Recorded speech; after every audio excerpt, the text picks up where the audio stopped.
Assalamualaikum warahmatullahi wabarakatuh. Alhamdulillahirabbil alamin wassalatu wassalamu ala asyrofil mursalin sayyidina Maulana Muhammadin wa ala alihi washabihi asma'in nama ba'du. Ini ngaji untuk seneng ya, untuk farhah. Farhah itu seneng. Enggak tahu saya bacanya Farhatul Aidin wa Falahul Faizin ya, Pak Ketua, Pak Tamam. Saya cerita sedikit tentang seneng ya, al-farah ya. Dalam Islam seneng itu sudah ibadah. Jadi di antara ibadah terbaik manusia itu seneng. Jadi kalau analoginya kita dikasih rumah teman atau mertua atau guru atau siapa saja, hal paling menjengkelkan itu ya sudah dapat gratisan gerutu. Gerutu itu geremeng. Nah ini kita sudah pakai buminya Allah itu gratis, pakai airnya ya gratis, pakai oksigen ya gratis, kok masih gerutu, itu sudah jadi hamba yang nggak bener itu. Jadi bayangkan kalau kita pakai oksigen bayar, pakai buminya bayar, pakai airnya bayar semua, kayaknya kita tidak mampu membayar ya. Dan kita sama Allah hanya disuruh ikrar, disuruh sujud. Pentingnya ilmu satu, bahwa itu akan menjadikan satu perilaku. Misalnya begini ya, dulu itu kiai-kiai Jawa zaman dulu itu berpatokan, karena dulu pemerintahan Hindia Belanda, seorang lagi masih pemerintahan Hindia Belanda, itu dalil yang sering diutarakan itu sebaik-baiknya umara itu yang datang ke ulama, terus sejelek-jeleknya ulama itu yang datang ke umara. Tapi semenjak pemerintahan Indonesia dan kemudian ditandai beberapa tokoh kayak Gus Wahid putra Ki Hasyim jadi Menteri Agama, ada Gus Wahid putra Ki Wahab juga jadi Menteri Agama, ada Ki Fatur Rahman keluarga Mbah Maimun, keluarga Sarang juga pernah jadi Menteri Agama. Kemudian bersamaan dengan itu dibangunlah satu pegangan ilmu. Pegangan ilmu ini penting karena ini yang mengilhami semua orang Islam, terutama ya utamanya ulamanya. Ada seorang ustadz, seorang guru ngaji yang karena melihat rata-rata penguasa itu zalim ya, datang ke Harun ar-Rasyid. Ya, ini perlu disemak, datang ke Khalifatullah atau Amirul Mukminin Harun ar-Rasyid. Karena beliau seorang raja, tentu terduga lah, atau ya umumnya atau gimana lah istilahnya, itu ya rata-rata ya agak seenaknya, namanya raja, namanya penguasa. Ini dalam pikiran ustadz itu, tidak mesti dalam fakta. Kemudian si ustadz itu matur, ya Amirul Mukminin, inni nasihun lak famusyaddidun alaika fala tajidanna fi nafsika syai'an. Saya ini mau nasihati anda, kemudian saya cara nasihati itu keras, tolong jangan dimasukkan hati. Dia bilang famusyaddidun alaika, saya nanti kalau nasihati itu keras sekali, tolong dimaklumi karena ini penting, karena anda harus dinasihati secara keras. Tapi sebelum nasihat itu diutarakan, kata Harun ar-Rasyid, karena beliau Bani Abbas dan beliau orang alim termasuk muridnya Imam Malik, kata Harun ar-Rasyid, uskut, kamu diam Ustadz. Inna Allaha ta'ala arsala man huwa khairun minka ila man huwa syarrun minni wa ma'adhalika yaqulu Allahu ta'ala faqula lahu qawlan layyinan la'allahu yatadzakkaru aw yakhsha. Jadi ini sekaligus etika dan norma ya bagi semua dai di Indonesia dan semua kita. Wahai Ustadz, kamu diam. Allah Ta'ala itu ngutus orang yang lebih baik ketimbang kamu, yaitu Nabi Musa, ke orang yang lebih jelek ketimbang saya, yaitu ke Fir'aun.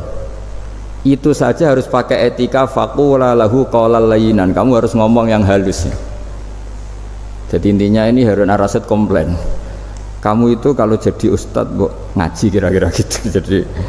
Jadi betapa baiknya orang dulu memahami Quran. Jadi Quran itu dibaca, kemudian kita mungkin baca terus jadi cerita, mungkin ada yang baca jadi perilaku, ada yang baca kemudian itu mengilhami, membentuk. Nah kira-kira itulah yang membentuk kiai-kiai alim di NU, di beberapa pesantren maupun orang-orang alim di luar NU, asal ngajinya dan bacanya seperti kita, pasti seperti itu, karena cara berpikir tadi sudah. Jadi akhirnya si ustadz tadi keluar dan minta maaf, anta a'lamu minni, ternyata engkau lebih alim ketimbang saya. Jadi kalimat famusyaddidun alika, saya akan keras cara memberi nasihat, itu yang diket, yang dipotong, yang dibatalkan atau yang diralat oleh Khalifatul Harun ar-Rasyid. Yaitu dikatakan inna wuha ta'ala arsala man huwa khairun minka ila man huwa syarrun minni. Yaitu Allah mengutus orang yang lebih baik ketimbang kamu, yaitu Nabi Musa, ke orang yang lebih jelek ketimbang saya, yaitu Fir'aun. Itu pun harus faqula lahu qaulal layyinan. Cara berdakwah harus dengan kata-kata yang halus, yang lembut, yang indah. Dan dengan kata-kata itu diharapkan la'allahu yatadzakkaru aw yakhsha. Semoga yang didakwai menjadi ingat. Sehingga dengan kemampuan ilmiah seperti ini menjadi pegangan bersama bahwa kita sebagai dai atau sebagai tetangga atau sebagai sama-sama warga Indonesia, bawaan kita memang harus faqula lahu qaulal layyinan la'allahu yatadzakkaru aw yakhsha. Kemudian dalam disiplin ilmu yang lain, halus itu tidak kuat. Angin itu ya halus, tapi kalau di manage itu jadi kekuatan yang dahsyat. Begitu juga air dan sebagainya. Sehingga tidak perlu khawatir terus kalau dakwah halus itu tidak punya efek yang signifikan. Tidak juga. Allah Ta'ala itu pengelola angin. Angin itu kekuatannya dahsyat, sehingga Nabi Sulaiman dikasih kekuatan angin dan bisa terbang kemana-mana. Kemudian sekarang jadi teknologi yang banyak memanfaatkan angin, mulai rem, mulai apa saja.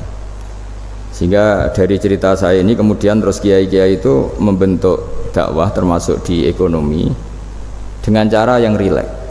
Nah, cara rileks itu satu tentu dimulai dengan ilmu. Misalnya begini, saya beri contoh. Ketika ada orang melafadzkan kalimat la ilaha illallah, tiada Tuhan selain Allah. Kemudian kalimat ini mungkin kalau orang NU baca itu rutin ya, karena kiainya kelamaan ya yang ikut sambil tidur ya. Kalau tahlil itu disebut kiai tertentu itu mesti yang belakang wah suwi itu kalau kiai itu lama itu. Nah, kiainya juga karena jadi lakon ya kan lebih semangat karena pegang mic. Biasanya gitu di NU itu, kalau khotib mesti semangat karena yang pegang mic, yang dengerin mesti ngantuk karena monoton itu. Karena yang mendengerin sudah tahu pasti nyuruh baik meninggalkan yang jelek, jadi ilmunya sudah disimpulkan dulu. Setiap yang tidur di masjid mesti tak tanya kenapa tidur, ilmunya ada perkembangan, Gus, nyuruh yang baik meninggalkan yang jelek.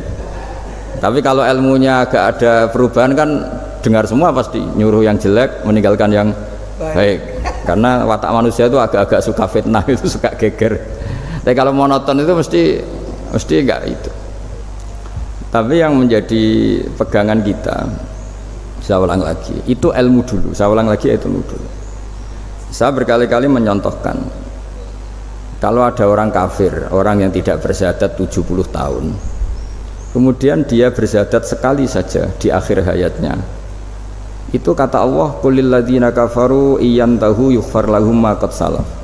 Katakan ke mereka yang kafir, jika dia mau bersyahadat, itu masa lalunya diampuni semua. Sehingga kedahsyatan kalimat ini luar biasa. Orang yang kafir 70 tahun saja barokahnya la ilaha illallah ini dosanya bisa diampuni semua.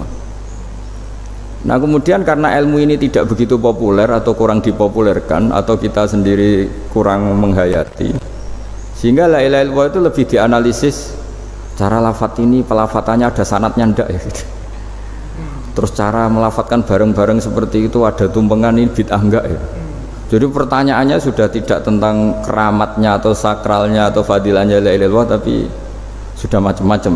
Wiridan cara seperti ini ada hadisnya enggak, legal enggak, terus ada sanadnya enggak. Jadi saya mohon semohon-mohonnya untuk teman-teman yang di Al-Iman itu harus ngaji ya. Ngaji itu nanti kamu tahu cara mandang sebuah ibadah atau perilaku atau apa sajalah tahu. Karena al-ilmu yurisul ahwal, ilmu itu bisa mengilhami cara pandang. Dulu yaitu saya ulang lagi, ketika zaman Hindia Belanda, karena pemerintahnya Hindia Belanda itu ulama-ulama keras sekali, sejelek-jeleknya ulama itu yang datang ke Umarok. Tapi setelah era Mbah Hashim, era sampai Mbah Maimun, itu mereka peduli sama Umarok, sama semuanya sama-sama warga Indonesia yang ingin melihat Indonesia yang lebih baik. Sehingga banyak ya kakak saya sendiri pernah wakil bupati, terus putra Mbah Maimun wakil gubernur, ini teman saya Kiai Hafid ya bupati. Semenjak itu terus, dan itu nggak lepas dari cara pandang, yaitu cara pandang diantaranya adalah cerita tentang Nabi Musa yang Allah tetap peduli sama Fir'aun, sehingga tetap didakwai Nabi siapa? Musa. Dan posisi Musa datang bukan memanggil. Ya cuma kayak sampai sekarang tuh belum pernah ke kantor bupatinya Pak Hafid, karena kadang-kadang orang terus curiga mengajukan proposal, jadi agak repot. Ketemu bupati itu sialnya kiai kan mesti pikirannya orang bupati ini nyangoni, kiai ini disangoni itu terus kayak kita fakir miskin itu. Jadi makanya saya itu belum pernah datang, tapi alhamdulillah karena beliau berambisi menjadi wa khairul umara mayatuna babal ulama terus jadi datang, tapi sangat ambisius ingin mengalahkan ulama, karena dia kalau datang statusnya lebih tinggi. Ya tidak apa-apa, ini tawaduk tapi niatnya agak begitu tawaduk. Nah, jadi pemahaman Quran dulu itu kata Imam Ghazali, ini membaca Quran itu membaca, bukan bercerita. Kalau kamu membaca seperti ini, kunta qori'an, kamu pembaca. Pembaca itu yang mengambil pelajaran. Tapi kalau kamu hanya cerita, itu namanya kunta hakian. Sebenarnya Anda tidak membaca Quran, tukang cerita. Misalnya tadi cerita Nabi Musa datang ke Fir'aun, itu kalau kamu hanya cerita, wah dulu itu ada orang namanya Fir'aun didakwai Nabi yang namanya Musa, ya itu namanya tukang cerita kamu. Kalau kamu pembaca tidak gitu. Betapa baiknya Allah, orang sengawur Fir'aun saja inginnya Allah masih ingin diselamatkan dengan mengutus Nabi Musa kekasihnya. Itu namanya kunta qori'an, kamu pembaca betul, bukan kunta hakian, kamu tukang cerita. Begitu juga seterusnya tentang Quran, ayat-ayat seterusnya. Sehingga yang diharapkan dari pembacaan Quran itu memang kita sebagai ahli baca, ahli mu'tabir ya, ahli yang ngambil pelajaran, bukan tukang apa? Cerita. Sehingga dulu ketika Sayyidina Umar radhiyallahu anhu ketika membuka Baitul Maqdis atau Baitul Muqaddas dan diajak syukuran, pesta-pesta makan itu, beliau nggak mau. Ketika ditanya kenapa engkau nggak mau, alasannya itu langsung beliau baca Quran. Jadi saya punya sekian contoh, saya ulang lagi, saya punya sekian contoh. Orang-orang dulu dengan Quran itu menyatu, bukan sekedar dihafal tapi menyatu, sehingga bawaannya itu sudah Qurani, sudah Qurani. Saya beri contoh pertama Rasulullah SAW, nanti Umar kedua. Rasulullah itu pernah nggak makan sampai 3 hari. Terus ditanya oleh sahabat, lalu kekuatan engkau bisa hidup apa? Terus menghentikan al-aswadani, maksudnya itu tamar dan air, hanya makan kurma dan air. Tapi beliau tidak ketemu roti atau nggak ketemu nasi lah kalau orang Indonesia. Ketika hari ketiga dikasih makan oleh sahabat, dipotongkan kambing, kemudian baru makan 3 lukmah, kira-kira ya 3 asupan nasi, berhenti. Padahal sahabat yang lapar sama dengan Rasulullah itu membayangkan Nabi itu sampai kenyang, sampai apa. Tapi ketika ditanya, seperti ini pun nanti ada hisabnya. Walatus alunna yauma idzin anin naim. Jadi acara makan-makan gini itu nanti ada hisabnya. Nabi nangis. Akhirnya sahabat nggak jadi nerusin makan. Jadi ketakutan orang dulu sama ketika Sayyidina Umar dijak pesta ketika memenangkan Baitul Maqdis itu. Inna wa ta'ala ayyara qauman, Allah itu mengkritik sebuah komunitas kaum karena apa? Adhabtum thayyibatikum fi hayatikum dunya wastamta'tum biha. Kamu adalah orang-orang yang jatah nikmat kamu sudah kamu habiskan di dunia. Adhabtum itu kalian habiskan jatah kenikmatan kamu di dunia. Wastamta'tum biha, kamu di dunia sudah berpuas-puas, maka jatah Anda sekarang di akhirat habis. Sehingga Sayyidina Umar nggak mau pesta-pesta karena takut jatah nikmatnya habis. Kata beliau terus, astabqi thayyibati, akan saya sisakan sisi-sisi kebaikan saya supaya tidak habis. Corong Jawa itu aja dientek-entekno biar jatahnya masih. Sehingga di dunia kiai itu ya meskipun saya akrab bupati, akrab mungkin wakil gubernur, saya itu ya jarang ketemu. Karena kalau orang Jawa bawaannya ketemu ya makan-makan, guyon-guyon. Nak keterusan ras mlebu swarga. Makanya saya pastikan Pak Yusuf Mansur kesini tidak akan saya jamin, biar aja, biar jatahnya masih. Jadi ini bukan karena saya bakhil, biar jatahnya masih. Mendit menyelamatkan. Ya, jadi itu ilmunya kiai.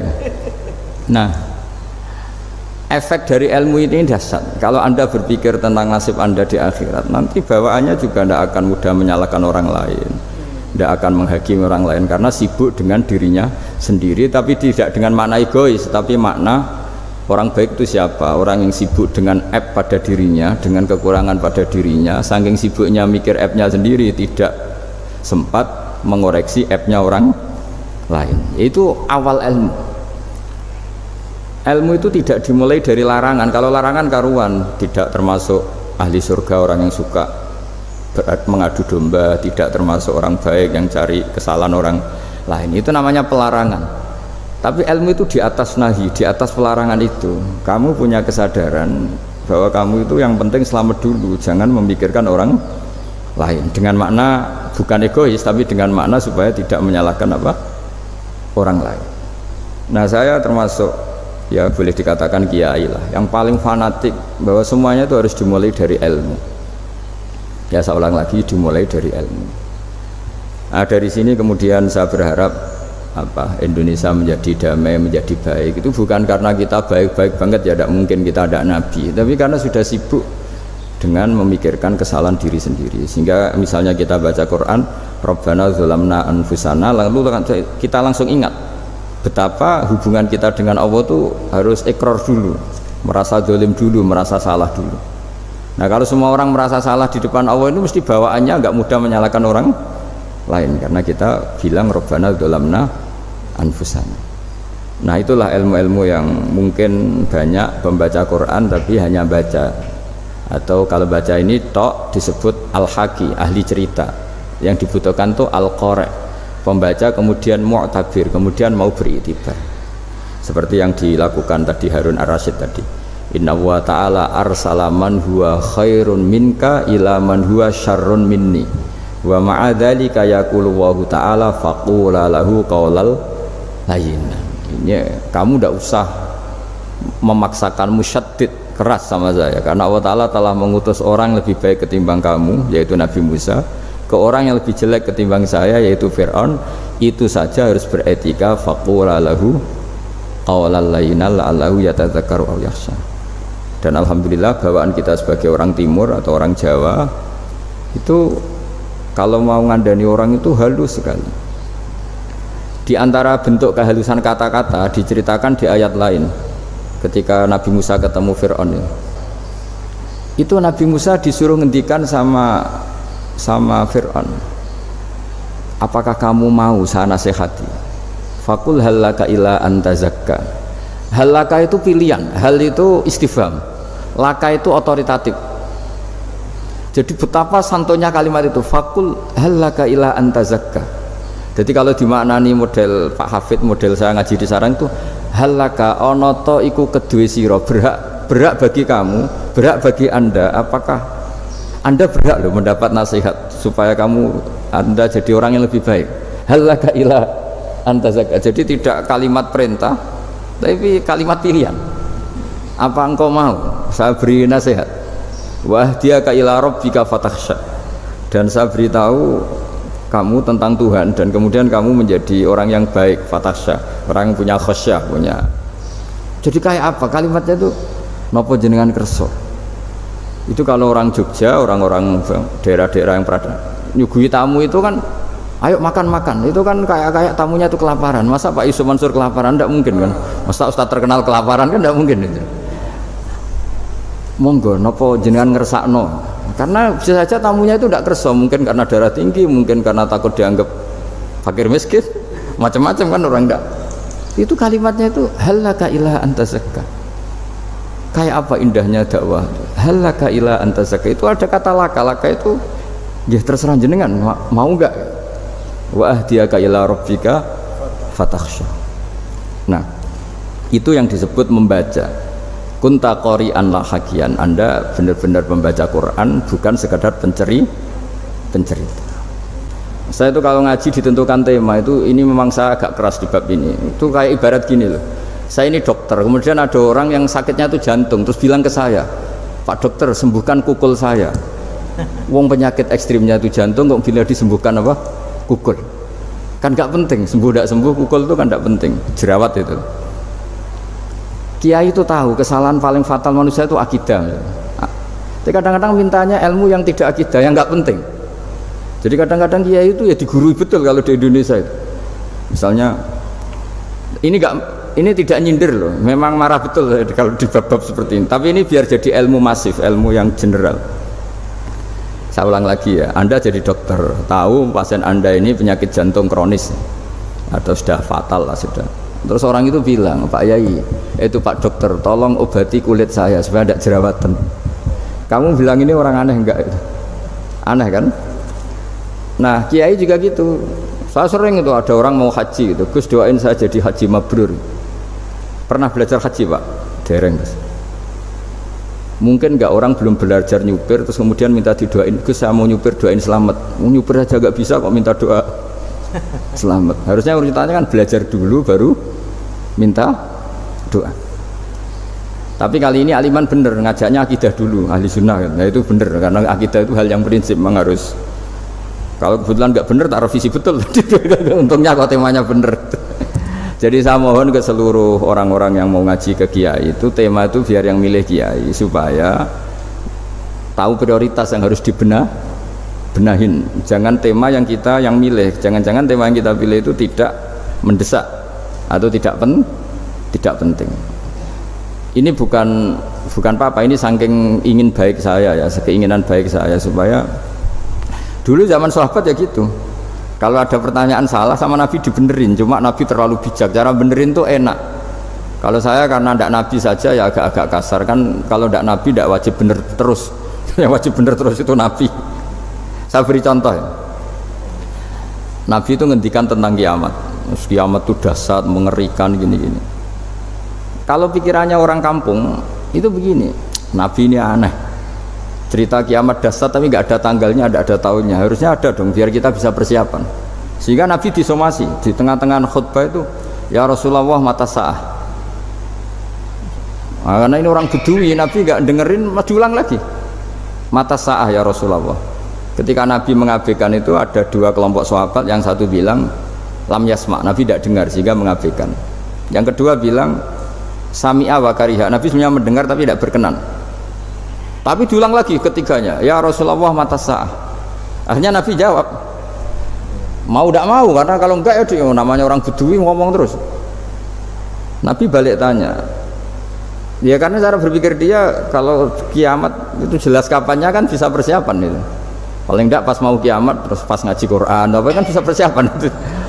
Akhirnya Nabi balik tanya, ma'atatalaha, kalau kamu berani tanya kiamat lalu persiapan kamu apa? Ya terus orang itu bilang masyhur tuh, ma'adatullah kabira sholatin wala siyamin wala kadza wa kadza walakinni uhibbuka. Saya sebenarnya tidak punya persiapan ya Rasulullah, cuma persiapan banyak puasa ya enggak, banyak sholat enggak, tapi saya mencintai engkau. Terus masyhur itu jadi hadis paling legenda, almar'u ma'aman ahabba, sebagian disebut anta ma'aman ahbabta. Ini kata semua sahabat yang di masjid. Si Bedui ini orang paling dibenci sahabat karena mengganggu Nabi saat khutbah, tapi akhirnya ini menjadi orang paling dicintai sahabat karena barokahnya itu hadis itu keluar secara terbuka, almar'u ma'aman ahabba. Sebagai riwayat yuhsyarul mar'u ma'aman ahabba, nanti orang akan sowan sama Allah bersama orang yang mereka cinta. Itu sahabat-sahabat fama farihu ba'dal Islam farahahum bihadal hadis. Mereka tidak pernah senang setelah masuk Islam sesenang hadis ini, karena kita tidak perlu soleh-soleh banget, cukup nyintai orang apa soleh gitu. Makanya saya sekali bilang itu ya, kadang-kadang saya jadi orang alim itu ya ruginya tadi misalnya untuk menjadi orang alim kan harus hafal Quran, ngaji Bukhari, Muslim, Ikhya. Ternyata pengumuman kedua orang nggak bisa apa-apa, gelombang kedua para pecinta, waduh itu kan repot ya. Jadi kita yang jadi orang alim susahnya bukan main, ternyata disaingi pengumuman kedua dan para pecintanya. Wah itu kan akhirnya ketemu orang-orang nggak jelas tadi itu. Nah itu ya termasuk farah dalam Islam, farhatul aidin. Jadi seneng itu di Islam itu ibadah.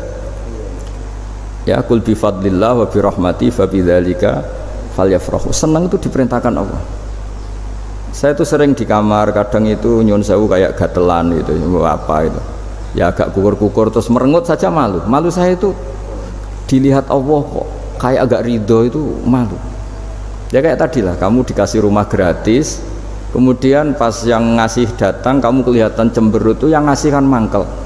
Udah dikasih gratis masih cemberut. Sama hubungan kita dengan Allah itu semuanya dikasih gratis. Makanya tabassum, senyum itu ibadah. Kita yang nekuni ilmu hadis, betapa hebatnya Nabi ngendikan, kalau kamu tidak bisa ibadah yang berat-berat, cukup ibadah senyum. Kadang ngendikan tol qati wajhin, kamu cukup berwajah yang indah, yang menyenangkan. Tabassum, senyum. Kalau kamu tidak bisa membalas jasanya orang yang ngasih, minimal kamu senyum, minimal kamu kelihatan seneng gitu. Nah, makanya seneng itu sudah ibadah. Dan sekarang orang untuk seneng aja susah, karena bawaannya nuntut orang lain supaya kayak keinginan dia, bawaannya nuntut, ya ribet. Kalau gitu ya ribet. Makanya saya bilang al ilmu yurisul ahwal, ilmu itu diperkuat. Nanti yurisul ahwal, ilmu itu akan membentuk Anda. Dulu beberapa raja itu ya mau luhur karena jadi raja, punya apa saja. Tapi punya penasihat ulama itu, ya nasihat itu sederhana. Ada seorang raja tanya ke kiai, gimana dengan semua kerajaan saya? Wah, padahal dia punya apa saja. Jenengan miskin sekali, itu kerajaan seluas ini, kok bisa aja? Terus ditanya sama si ulama tadi, andaikan Anda di padang pasir, kemudian kalau tidak minum segelas air itu mati, apakah Anda akan membeli segelas air ini dengan semua kerajaan Anda? Oh iya, pasti apapun saya lakukan untuk mendapat satu gelas air. Terus la tafrah bimulkin la yusawi sarbatamain, kamu jangan bangga dengan kerajaan yang nilainya itu enggak sebanding dengan segelas apa? Air. Akhirnya raja itu mikir, saya tidak jadi raja bisa hidup, tapi kalau enggak minum air mati, berarti penting satu gelas air. Akhirnya lama-kelamaan ini anggap kerajaan itu biasa, ternyata enggak sepenting segelas air. Ya seperti kita lah, misalnya orang nggak punya alpat tuh tidak malu, tapi kalau nggak punya celana itu malu. Kamu mau punya alpat tapi nggak punya celana, kan nggak mau. Yaitu ilmu itu yurisul ahwal, ilmu akan melahirkan satu perilaku. Jadi kalau ilmu Anda mantap, pasti syukurnya juga mantap gitu. Ya makanya saya termasuk kiai yang selalu mendorong pentingnya ilmu. Bahkan kata Sufyan Ats-Tsauri ngendikan saking pentingnya ilmu, ada kata fa'lam annahu la ilaha illallah, dimulai kata fa'lam. Dan saking pentingnya ilmu itu, setiap nabi itu status permanennya itu hanya satu, mengajar. Rabbana wab'ats fihim rasulam minhum yatlu 'alaihim ayatik, membacakan ayat-ayat Allah, sampai wa yu'allimuhumul kitab, mengajarkan kitab wal hikmah. Bahkan Allah sendiri wasofa dzatahul 'aliyah bi annahu al-muallim, yaitu Allah ngendikan Ar-Rahmanu 'allamal Qur'an. Jadi betapa hebatnya pengajar. Allah sendiri mensifati dirinya itu Ar-Rahmanu 'allamal Qur'an. Allah itu Maha Rahman yang mengajarkan Quran. Di surat Iqra juga disebutkan Iqra wa rabbukal akram alladzi 'allama bil qalam. Jadi Allah mensifati dirinya sebagai pengajar. Kayak apa pentingnya mengajar? Karena al-ilmu yurisul ahwal. Ilmu ini melahirkan satu sikap. Pernah ada orang hartanya itu habis karena ngobati ibunya, terus datang ke saya, dia sumpek karena hartanya habis ngobati ibunya. Terus dia bilang, Gus, saya ini sekarang sudah miskin karena ibu saya sakit dan harta saya habis untuk ngobati ibu saya.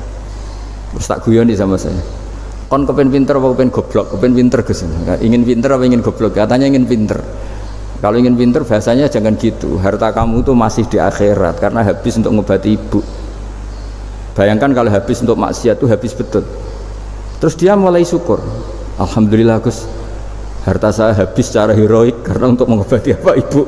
Sudah pinter dia, akhirnya miskin sampai sekarang ya tetap pede saja karena masih punya tabungan di akhirat. Dan itu saya terinspirasi oleh ilmu juga. Jadi dulu Sayyidah Aisyah itu pernah nyimpan sepotong daging kambing, disimpan untuk dimakan beliau. Karena beliau mau iftar ya, mau buka atau apa. Singkat cerita, karena bawaan keluarga Nabi itu sakhok, ada orang minta dikasihkan.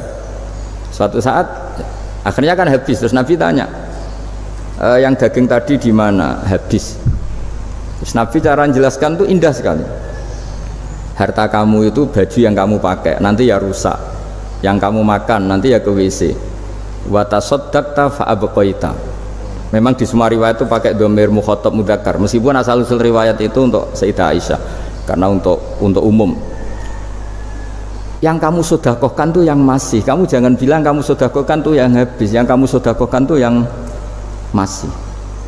Misalnya saya punya uang 1 miliar misalnya, terus pernah tak sodakohkan ke fakir miskin atau ke kiai atau ke pondok 100 juta, itu yang mesti masih, karena kadung di luar kekuasaan kita, kadung lillahi ta'ala. Justru yang masih itu yang potensi nanti untuk hal-hal yang kurang positif.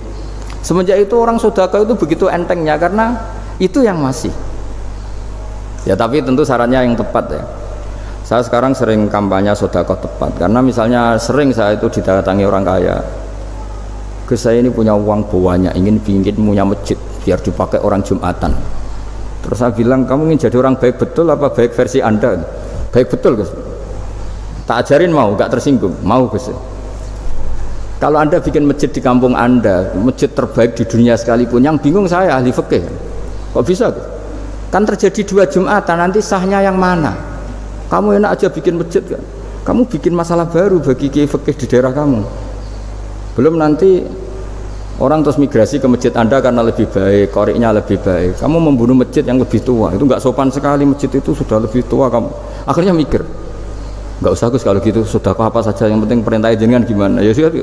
Jadi sedekah itu juga harus dibina supaya kalau orang, kan bisa saja kan uang 100 juta itu untuk fakir miskin manfaat, ternyata untuk masjid yang sifatnya aksesoris, untuk lampu yang kristal yang mahal-mahal, bukan yang pokok. Jadi itu pentingnya ngaji ya. Jadi lagi-lagi al-ilmu yurisul ahwal. Ilmu itu melahirkan satu sikap. Jadi ketika ada masjid baru, kalau orang nggak bisa ngaji fikih, wow ada masjid baru, masjid banyak. Tapi kalau yang ngaji fikih ngerti ini malah ada masalah baru karena ada ta'dudul Jumatan. Gimana hukumnya 2 Jumatan dalam kondisi yang tidak mendesak?